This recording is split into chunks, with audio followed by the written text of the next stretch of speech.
परम मंगल में श्रीमद् भागवत कथा ज्ञान यज्ञ आज प्रथम रूप से हम सूक्ष्म रूप में इस कथा का आवरण कर रहे हैं। भगवान श्री हरि विष्णु की कृपा से, भगवान माधव की कृपा से सप्तम दिवस की साप्ताहिक कथा श्रीमद् भागवत कथा हमें करने का सौभाग्य और आपको सुनने का प्राप्त हुआ है। क्योंकि बड़े बड़े कार्य, जन्मों के पाप नष्ट हो जाते हैं, तब भागवत रूपी महाग्रंथ को सुनने को हमें प्राप्त होता है। ये भगवान की कोई करुणामयी कृपामयी है। भगवान श्री कृष्ण की बांगमयी ये श्रीमद् भागवत कथा है। कथा क्या है महाराज? ये जो भागवत कथा है, भगवान साक्षात रूप कृष्ण का ही महत्वता है। कृष्ण ही भागवत हैं, भगवान कृष्ण ही सब कुछ है। इसमें 12 स्कंद हैं, तो भगवान 12 स्कंद ही भगवान कृष्ण का शरीर है। भगवान श्री हरि भगवान कृष्ण का पहला स्कंद भगवान का हाथ है, दूसरा भगवान का सिर है, तीसरा भगवान का मुख है, चौथा भगवान के बाल हैं, रोम है, पांचवा भगवान का उदर है, छठा भगवान का नेत्र है, सातवां भगवान के कान हैं, आठवें भगवान के पैर हैं, 9वें भगवान के जिह्वा है, 10वें भगवान के शरीर की जो पक्षित होती है, 11वां भगवान का हृदय है, और महाराज 12वां स्कंद जो है भगवान का स्वरूप है, कंठ है भगवान का। ऐसे श्रीमद् भागवत भगवान कृष्णमय कृष्ण की ही कथा है। और जो भागवत कथा है, श्रीमद् भागवत कथा, इससे भागवत में 4 कार्य बनते हैं। भा यानी भक्ति, भा यानी भगवान, गा यानी गति, बा यानी वैराग, ता यानी त्याग। भा से भगवान है, ये भगवान की कथा है। गा से सुनने वाले इस भगवान की कथा को उसकी गति यानी वह दुर्गति नहीं होती है। बा यानी उस व्यक्ति को, सुनने वाले को वैराग्य प्राप्त हो जाता है। ता यानी शरीर की जितनी भी माया रूपी जिन वस्तु में मनुष्य जूझा रहता है, उन सब चीज़ से त्याग करके भगवान श्री हरि वैकुंठ विहारी के चरणों में वास मिलता है। ऐसी बांगमयी भगवान श्रीमद् भागवत कथा आज हम आप सुन रहे हैं, और ऑनलाइन कथा सुन रहे हैं आप सभी। ये भगवान की करुणामयी, कृपामयी, आनंदमयी, रसमयी ये कथा है। और महाराज जिस फल को सुवा यानी तोता सुख जूठा कर देता है, महाराज उसका स्वाद बढ़ जाता है। उसी प्रकार सुखदेव जी महाराज इस कथा अमृत को पान अपने मुख में कर सके हैं, इसलिए है और रसीमय हो गई है। महाराज जो फल है इस कथा का, भागवत का जो फल है, इसमें ना तो गुठली हैं ना छिलके हैं, सारा रसी रस है। ये भागवत रूपी ग्रंथ है। ये साक्षात भगवान कृष्ण का वांगमयी स्वरूप है। और जिस प्राणी के मन में इस भागवत रूपी ग्रंथ को सुनने की इच्छा जागृत हो जाती है, उसका कल्याण हो जाता है। आपने देखा होगा महाराज, बड़े बड़े तेजस्वी राजा महाप्रतापियों का उद्धार हुआ है। इस भागवत रूपी ग्रंथ में ब्रह्मा जी की भी मोह धारण हो गया था। ब्रह्मा जी जब राजा परीक्षित को श्राप लगा हुआ था, ब्राह्मण का, एक ऋषि का श्राप था, तेजस्वी ऋषि का श्राप था कि 7वें दिन उसकी मृत्यु होना है। लेकिन भागवत रूपी ग्रंथ सुनने से उसको भी मुक्ति मिल गई। भगवान के स्थान में, चरणों में जब विमान लेके आया, जब भगवान के पार्षद जब परीक्षित जी को लेने आए, तो ब्रह्मा जी को चकित रह गए। वो भ्रम हो गया कि इस भागवत में ऐसा क्या है कि इतने बड़े श्राप से तो कोई बच ही नहीं सकता है। उस व्यक्ति, इतने बड़े पाप कर्म करने वाले व्यक्ति को भगवान श्री हरि विष्णु का अभिमान लेने जा रहा है। तो एक साइड सारे ग्रंथों को रख दिया और एक पल्ले पे भागवत कथा रखी। महाराज तो ये भागवत भारी हुई। तो ब्रह्मा जी ने भी कहा कि भागवतम मूलम पावनम मोक्षतम पापनाशनम। ब्रह्मा जी कहते हैं कि ये भागवत रूपी छोटा मोटा ग्रंथ नहीं है। इसके दर्शन मात्र से, सुनने मात्र से जीवन के कलेश दूर हो जाते हैं।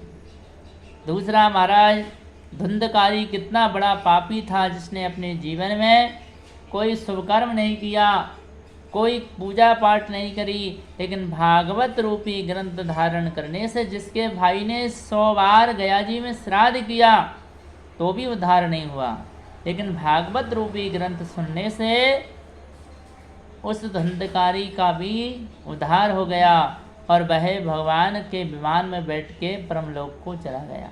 ये कथा आगे हम महात्म में सुनेंगे।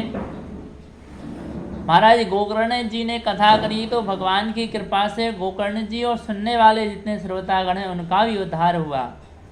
महाराज भक्ति ज्ञान वैराग्य जैसे जो भगवान की उपमा है, भक्ति क्या है, भगवान की उपमा है, वैराग्य क्या है, भगवान की उक्ति है, ज्ञान क्या है, भगवान का स्वरूप है। जो ये कथा भगवान की भक्ति ज्ञान और वैराग्य को पुष्टि दे सकती है, ये छोटी मोटी कथा नहीं है।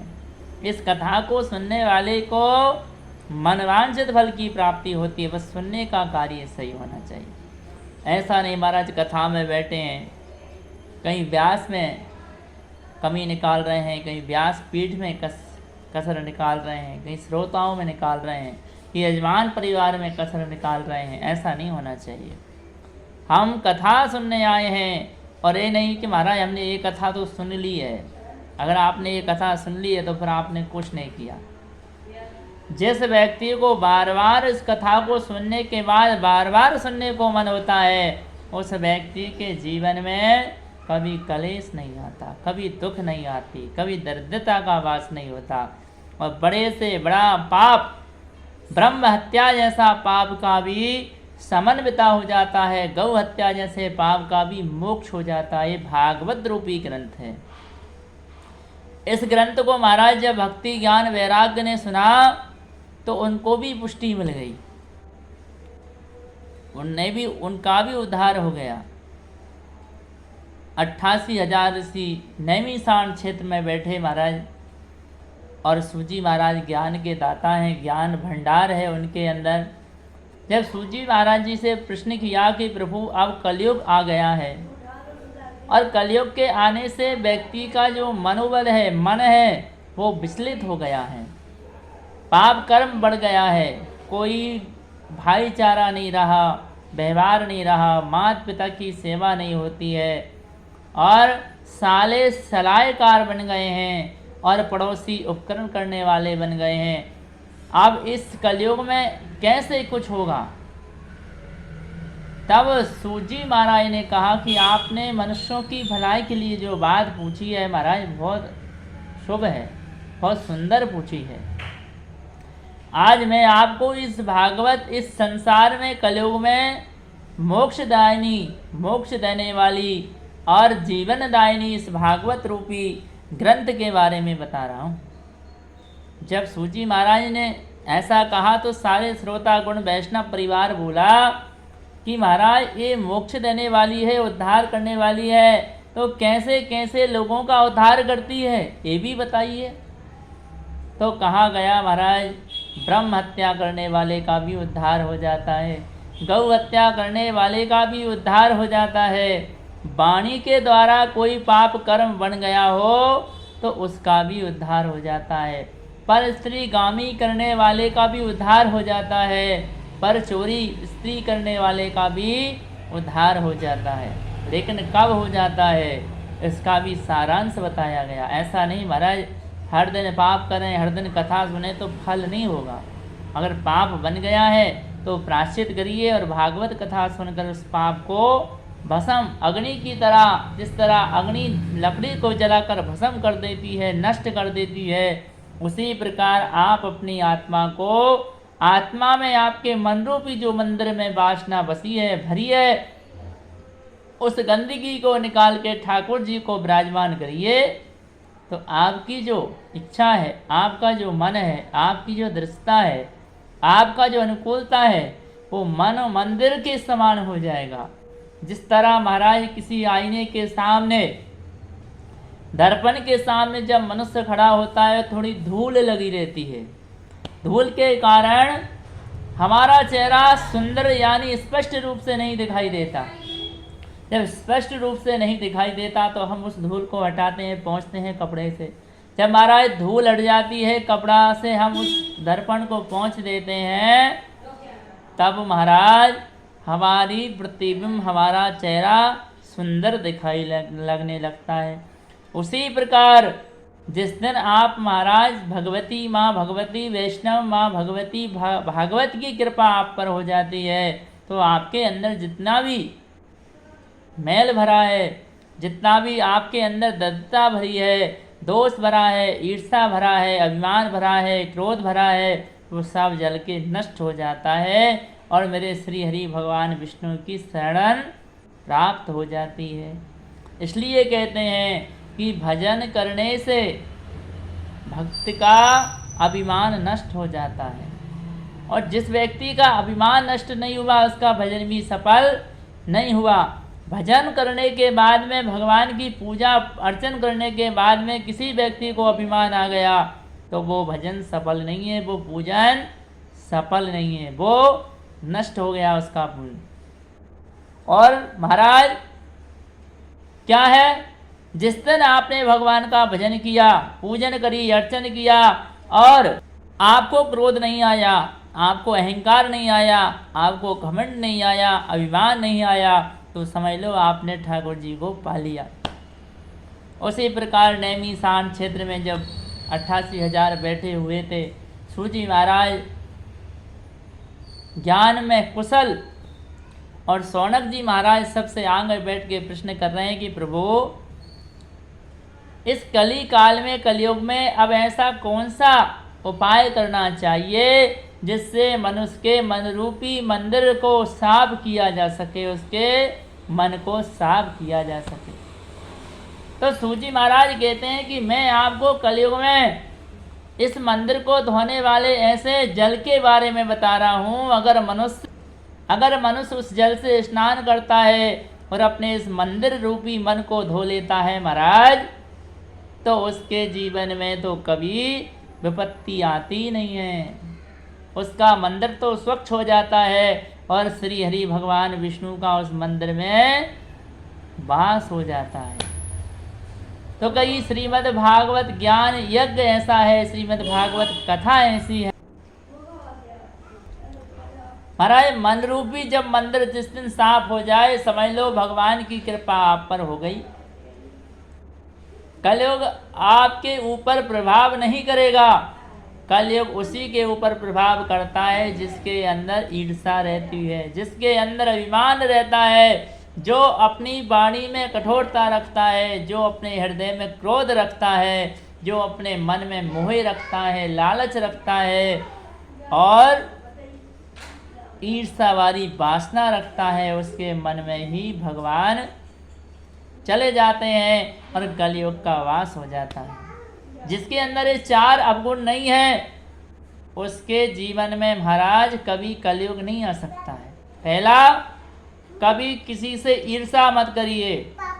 अगर कोई व्यक्ति आपसे आगे निकल रहा है तो आप उससे आगे निकलने की मेहनत करिए, आप उसको आरोप ना लगाइए, आप उसके बारे में गलत उच्चारण नहीं करिए। अरे वो उसकी मेहनत है, उसकी भगवान की उस पर कृपा है, उसकी लगन है, ठाकुर जी की उस पर कृपा है महाराज, प्रभु की उस पर कृपा है, जब वो आगे चल रहा है। आपने देखा होगा एक ठेला चलाने वाला, एक किसान मजदूर, मजदूरी करने वाला व्यक्ति अच्छे पद पे पहुंच जाता है और एक श्रेष्ठ व्यक्ति राजा होकर भी महाराज रोड पे रंक हो जाता है। ये क्या है? ये उसके जीवन काल का परिवर्तन है, उसके जीवन की समस्या ये अपग्रहों की कामना है। उसके जीवन में उसके कर्म हैं, जो आज वो कर्म ही उसे सता रहे हैं, परेशान कर रहे हैं, वो कर्म ही ऐसे उसके रहते हैं। तब सूजी महाराज ने कहा कि भागवत रूपी जो ग्रंथ है महाराज, ये 17 प्राणों का भी निचोड़ है, और 18वां प्राण भागवत कथा जो है महाराज, 18 प्राणों का रस है। ये छोटा मोटा ग्रंथ नहीं है, ये साक्षात भगवान वांग में ही श्री कृष्ण की ये धरोहर है, भगवान कृष्ण का स्वरूप है। जो भागवत रूपी ग्रंथ सुनकर महाराज उसका कल्याण नहीं हुआ तो समझ लो उसके जीवन का कोई बहुत बड़ा पाप उत्पन्न हो गया है। और जिस व्यक्ति ने भागवत सुन के उसका कल्याण होना ही है। तो महाराज जब कहा गया, सूजी महाराज ने बताया कि भागवत रूपी ऐसा नहीं, 4 चीज़ों से मुक्त कराती है। ब्रह्म हत्या, गौ हत्या, बाल हत्या और वाणी के द्वारा किया हुआ कुकर्म भी, वाणी के द्वारा अवगुण, वाणी के द्वारा दुर्वचन बोलने वाले व्यक्ति का भी उद्धार हो जाता है। ऐसा एक ग्रंथ है महाराज। तो श्रोताओं में शौनक जी महाराज बोले कि महाराज क्या इस भागवत को सुनने से व्यक्ति का मरना बंद हो जाता है, बार बार जाना बंद हो जाता है? क्या वो फिर मृत्यु लोक में नहीं आता? कई महाराज, सूजी महाराज कहते हैं कि मृत्यु लोक में तो जरूर आता है, लेकिन इस भागवत ग्रंथ के सुनने मात्र से अमर तो व्यक्ति नहीं होता, लेकिन पुनरपि जन्म पुनरपि मरणम, बार बार मरने का और बार बार जन्म लेने की झंझट खत्म हो जाती है। ये भगवान श्री हरि की उस पर कृपा हो जाती है, और भगवान वैकुंठधारी महादेव भगवान की कृपा से, कृष्ण मुरारी की कृपा से उसके जीवन के जितने भी पाप कर्म हैं नष्ट होकर वह व्यक्ति अपने जीवन को आनंद की अनुभूति ले लेता है, और ठाकुर जी के चरणों में उसे वास मिलता है, और बार बार जन्म लेने का भी झंझट खत्म हो जाती है। उसी समय सूजी महाराज कथा सुना रहे थे। सूजी महाराज ने कहा कि ये व्यास नंदन जी महाराज, वेद व्यास जी ने कथा को, ग्रंथ को लिखा है। एक बार व्यास जी महाराज चिंता में बैठे थे, 17 प्राणों का निर्माण किया, उपकरण किया। 17 प्राण लिखने के बाद में सूजी व्यास जी महाराज को मन को प्रसन्नता न मिली।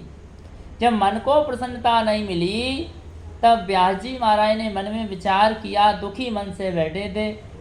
उसी समय नारद जी का आगमन हो गया। जब नारद जी का आगमन हुआ, नारद जी ने प्रश्न किया कि हे महात्मन, आप तो अज्ञान के दूर करने वाले हैं, सबकी चेहरे पर छवि और हंसी लाने वाले हैं, और आज आप इतने उदास बैठे हैं, क्या कारण है? कौन सी चिंता में डूबे हैं? तब श्री सूजी व्यास जी महाराज कहते हैं कि भैया नारद जी, आज मैं एक गहरी चिंता में बैठा हूँ। मैंने 17 प्राणों का निर्माण कर दिया, 17 प्राण लिख डाले, लेकिन मेरे मन को अभी भी शांति नहीं मिली है, प्रसन्नता नहीं मिली है। तो श्री नारद जी महाराज कहते हैं कि प्रभु, आप तो ज्ञान के भंडार हैं, ज्ञान के दाता हैं, आपको तो भगवान की कृपा है, भगवान के आप स्वरूप हैं। आपने 17 प्राणों में भगवान के उपकरणों को, भगवान की व्यवस्थाओं को लिखा है, अब भगवान की लीलाओं को लिखिए। ऐसा कोई ग्रंथ लिखिए जिससे भगवान की कृष्णमय अमृतमयी कथा और अमृतमयी लीला हो। तो श्री सूजी महाराज ने 18वें प्राण में श्रीमद् भागवत कथा का जब ग्रंथ लिखा, और बड़ी शांति मिली सूजी व्यास जी महाराज को। इतनी शांति मिली कि महाराज फिर कोई प्राण लिखने की जरूरत ही नहीं पड़ी। इसी प्रकार ये व्यास नंदन जी द्वारा रचित भागवत कथा है। जो प्राणी इस कथा को श्रवण करने मात्र से उसके जीवन के कलेश, उसके जीवन की बाधाएं दूर हो जाती हैं।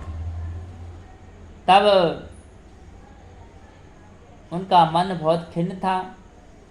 तब नारद जी ने कहा कि भगवान की कृपा। अब उन्होंने कहा कि मैं इतनी बड़ी कथा कैसे लिखूं? भगवान की कथा क्या लिखूं, क्या ऐसा लिखूं कि भगवान जो मनुष्य सुनने के बाद उसका उद्धार हो जाए और भगवान की कथा लिखकर मेरा भी उद्धार हो जाए। तब सूजी महाराज से, व्यास जी महाराज से नारद जी महाराज कहते हैं कि सुनिए, आज से 3 जन्म पहले मैं आपको मेरी कथा सुनाता हूँ।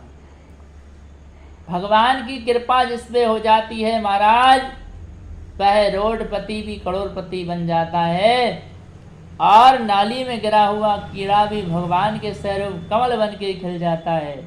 और जो भगवान की कुदृष्टि पड़ जाती है, सिंहासन से गिरकर नीचे वह पृथ्वी पे आ जाता है। बोलो राधे राधे। तो नारद जी ने अपने 3 जन्मों का हाल सुनाया कि महाराज पहले जन्म में मैं दासी का पुत्र था, और 4 मास यानी चतुर्मास में जो ऋषि मुनि आकर वहाँ भजन करते थे, वहाँ मेरी माँ उनकी सेवा करती थी।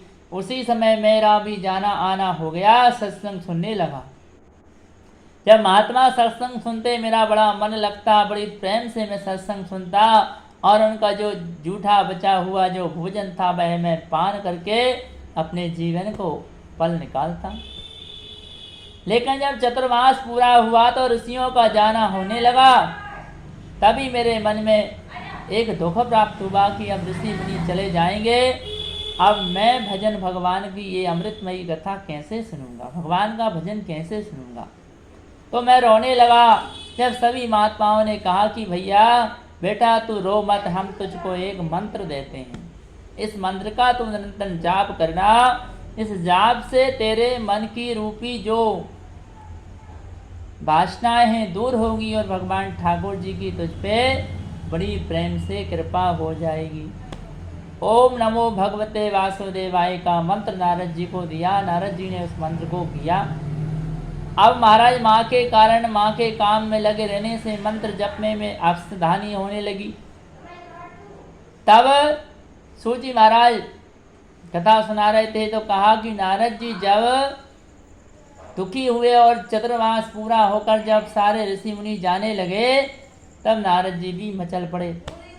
जब नारद जी मचल पड़े कि मुझे भी इन संतों के साथ जाना है, तब संतों ने कहा बेटा अभी सबसे बड़ा कर्म है माँ, आप पे माँ का ऋण चढ़ा है। जो व्यक्ति जन्म लेता है उस पर 3 ऋण चढ़ते हैं, माता पिता का और गुरु का और पत्नी का और पुत्र का, ऐसे 5 ऋण होते हैं।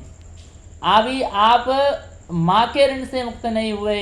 जिस दिन आप माँ के ऋण से मुक्त होकर बिहारी जी के चरणों में ध्यान लगाएंगे, उस दिन आपका बेड़ा पार हो जाएगा। महाराज नारद जी ने बात मान ली। एक दिन उनकी माँ दूध दुगने जाती थी, कहीं काम करने जाती थी। रास्ते में एक जीव ने उन्हें काट लिया और उनकी वहीं मृत्यु हो गई। नारद जी को मालूम पड़ा कि चलो अब भजन में अवरोध नहीं रहा, अब मुझे भगवान का भजन ही करना है। और घने जंगल में जाकर भगवान श्री हरि विष्णु का जब महाराज स्मरण किया और अपने ध्यान को प्रभु के चरणों में लगाया, तो भगवान की एक झलक दिखाई दी। भगवान का दर्शन हुआ। क्षण मात्र में भगवान वहाँ से अवलोक हो गए, अंतर ध्यान हो गए। नारद जी बेचैन हो गए। और जब आकाशवाणी हुई कि तेरा ये शरीर छूट जाएगा, तब फिर तुझे दर्शन प्राप्त होगा। दूसरे जन्म में महाराज ब्राह्मण का रूप मिला। नारद जी ने फिर भगवान का जाप किया और महाराज दूसरे जन्म में भगवान की फिर छवि दिखाई दी। भगवान ने प्रसन्नता से कहा कि मैं तेरे जाप से प्रसन्न हूँ और मैं तुझे वरदान देता हूँ कि तू ब्रह्मा जी का वरद पुत्र होगा। भगवान के आशीर्वाद से जाप नाम से भगवान ब्रह्मा जी के पुत्र नारद जी हुए हैं। जाप में इतनी बड़ी शक्ति है, नाम के मंत्र में, भगवान के मंत्र में इतनी बड़ी शक्ति है। तो भगवान की कृपा से उनका जन्म हुआ। जब नारद जी की बात व्यासी महाराज ने सुनी तो उनको भी ज्ञान प्रकट हो गया। गंगा के किनारे बैठ के आचमन किया और पवित्री धारण करी और भगवान का ध्यान लगाया। भगवान की अमृतमयी कथा उनको याद आने लगी और श्रीमद् भागवत कथा की रचना कर डाली। बोली भागवत महापुराण की जय। अब महाराज कोई भी व्यक्ति रहता है, उसकी इच्छा होती है कि मैंने जो धन कमाया है मैं अपने बेटे को देने जाऊं। जब अंतिम इच्छा जब होती है हर बाप की इच्छा होती है, पिता की इच्छा होती है कि हमने जो धन कमाया है वह किसको देके जाएं? हमारे पुत्र को। तो जैसे ही व्यास जी महाराज ने अपने पुत्र को याद किया कि अब मेरा धन जो भागवत कथा ही मेरा धन है, यही ग्रंथ ही मेरा धन है। सुखदेव जी महाराज उनके पुत्र हैं। जन्म होते ही सुखदेव जी महाराज अपने पिता को छोड़ के जंगल में चले गए थे। अब आज जैसे ही व्यास जी महाराज ने अपने गुप्तचरों को भेजा और आवाज़ लगाई और भगवान सा कीर्तन का जब उन्होंने महत्व समझाया और चारों चेलों ने भगवान के 4 श्लोकों की उपमा गाई गई, तभी सुखदेव जी महाराज उठ के खड़े हो गए और दौड़ पड़े अपने पिता के यहाँ। देखिए, आज उस दिन जब उनके पिता बेटे का जन्म हुआ सुखदेव जी महाराज का, उस दिन सुखदेव जी महाराज जंगल की ओर जा रहे थे कि पिताजी आप मुझे ना रोकें, मुझे संसार की माया में नहीं पड़ना है। और आज जब भगवान की कथा सुनी कि इस कथा को धारण करना है, तो सुखदेव जी महाराज ने अपनी सारी जो परीक्षाएं थी वो पास करके और अपनी जितनी प्रतिज्ञाएं ली थी सारी उनको मुक्त करके व्यास जी महाराज के चरणों में सर को झुकाया। हाँ यार।